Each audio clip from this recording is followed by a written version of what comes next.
To get your payout, you've got 4 shafts down here, but 2 of them rotate this shaft here and this one. Those 2 shafts are the ones that rotate for your payout. And this first shaft, if it rotates, it pushes this arm. And the clunk you heard was the coin slide letting go for 2 coins. If the second shaft rotates, pushing on this lever, that's your other 6 coins for a total of 8. And looking at those levers on the other side of this wall, this is the area of the coin slides. If that first shaft is allowed to rotate, that lever pivoting is this peg coming through and pushing on this. And right down here is what's holding back the 2 coin slide. This little tip right there. So when this moves up away, it lets this go, and that's your 2 coin slide. So that shaft rotating is equivalent to me pushing on this peg. And you saw that take off. That's the 2 coins. But if the second shaft rotates, that's this other one that's forward. And when I push on it, the same thing happens. It lifts this lever and allows the other coin slides to go. And that's all 8 coins. Here in the coin chute, there's a very small finger or deflecting lever that at the start of a new game, that lever is pulled back flush with this plate, which will allow me to insert a coin. The coin will slip past it and go down to its coined up position ready to play the game. Once that happens, the coin resting here waiting for us to play the game, it pushes this little finger out into this area so that any new coins or any further coins will be deflected outwards, and you'll get them returned to you right up here. I put a coin in there, comes out to you.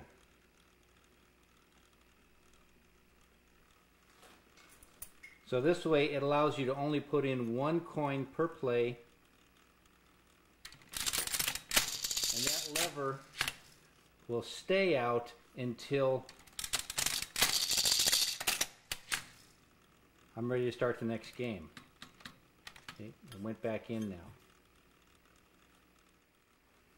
Here's that same coin deflecting lever from the back side. When this moves forward, it goes through this hole and will deflect quarters put in. And what causes this to move forward, down here, this lever is what senses that a coin is there. And once a coin is there and the game is being played, this lever actually will push back here on this, which throws the front forward. Here I'll drop a coin in. You can see how that moved forward. And what moved it forward was this little peg right here. This is part of that arm, and as this goes backwards, you can see this deflecting lever coming out. When I push in on this, the deflecting lever comes forward. So putting a coin in and the coin stopping right here is what will deflect this outwards, so no more coins can be put in. Okay, that's pushing back, so now subsequent coins will fall out.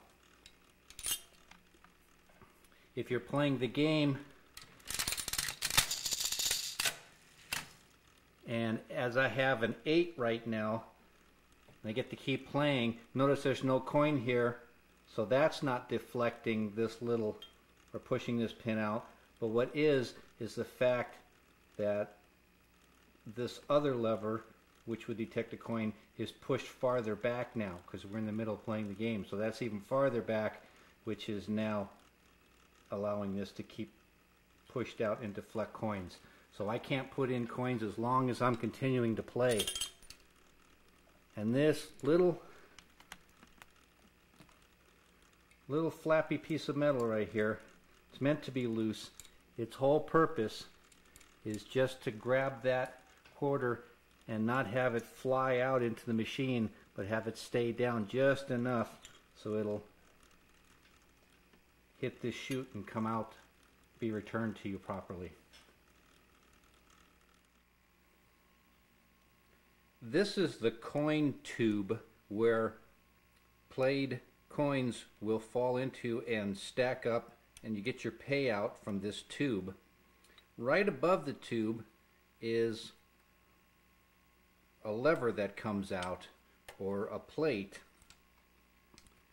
And what that plate is used for is to deflect coins and not have them fill up the coin tube, but go into the cash box instead when you put in a check or a token.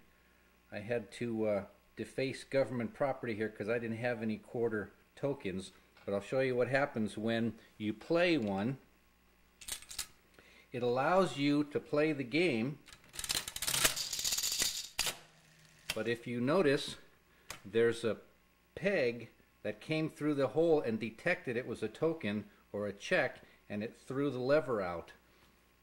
So now when you continue to play, the next coin will push this down.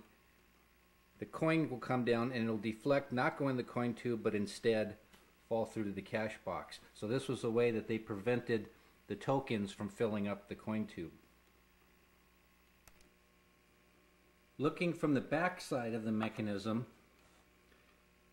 this finger has raised up in the air, and there's a ledge back on this finger.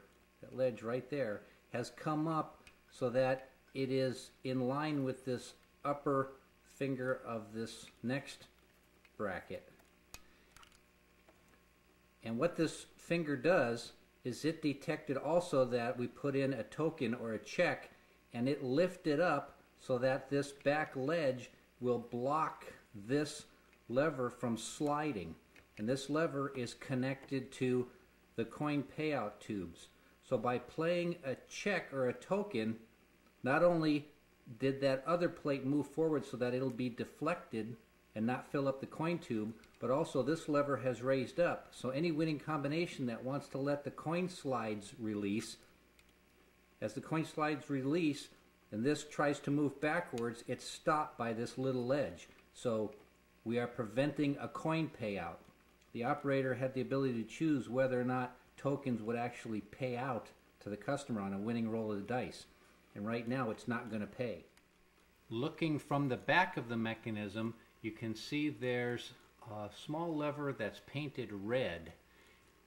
And if I flip this lever up into that position, now the operation of taking a token will be reversed. It will actually accept tokens and fill up the coin tube with only tokens, and it will deflect all real quarters into the cash box. So this was the way the operator could say, make it only pay out in tokens, but you had to, or you could play using either a token or a quarter. So this lever made the game more of a trade stimulator instead of a gambling device, because with the lever in the up position, it would only pay out in tokens. Lever in the down position, it'll pay out in quarters.